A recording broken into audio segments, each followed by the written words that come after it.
Сәлем баршаңызға. Бүгін плов, яғни палау жасайтын боламыз. Құрамы видеода көрсетілген. 500 грамм сиыр еті және сиыр етінен сылынып алған 150 грамм сиыр майы. Бізге маринадқа алдымен сарымсақ қажет болады, тұз және соевый соус. Кубиктап туралған сиыр етіне барлығын қосып маринадтаймыз.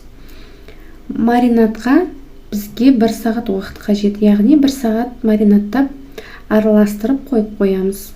Бұл уақытта біз көкөністерді аршып тазалаймыз. Бір үлкен сәбіз керек және үлкен бір жуа керек болады. Жуаны туралаймыз, жіңішке етіп тураймыз. Одан кейін сәбізді сопақша етіп, орташа қалыңдықпен турап шығамыз.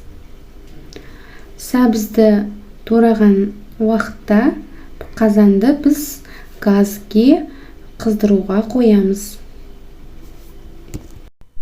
Туралған сәбізді туралған жуаны тарелкаға бөлек салып, қыздырылып тұрған қазанға дайындаймыз. Қазан ішіне сиыр етінің майына 5 ас қасық су май қосамыз. Менде маслозавод майы. 5 ас қасық майды құйып, қазанды жақсылап қыздырамыз.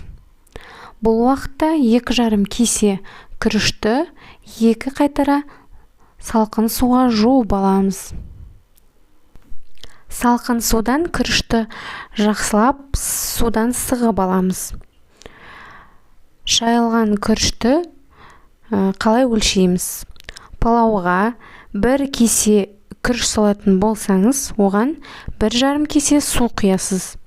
Менде 2,5 кесе палау, яғни мен 2,5 кесеге 4 кесе су құямын. Одан кейін маринад дайын болған етті алып, қызып тұрған қазанға саламыз. Одан соң үстіне жуа және сәбізді бірге қосып қуырамыз.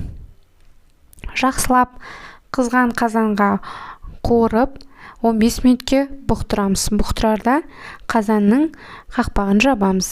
15 минут бұқтырылып, суы кепкеннен кейін үстіне 1,5 кружка су құямыз. Етті баяу отта 40 минут қайнатамыз.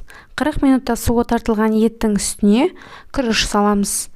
Күріштің 2,5 кесе күрішке 4 кесе су құямыз. Барлығын араластырып, тұзын салып, одан кейін сарымсақты салып, қақпағын жауып, қайнағаннан кейін баяу отта 40 минут ұстаймыз. 40 минуттан кейін біздің әдемі палауымыз дайын болады. Сіздермен болған Смағұлова еңлік.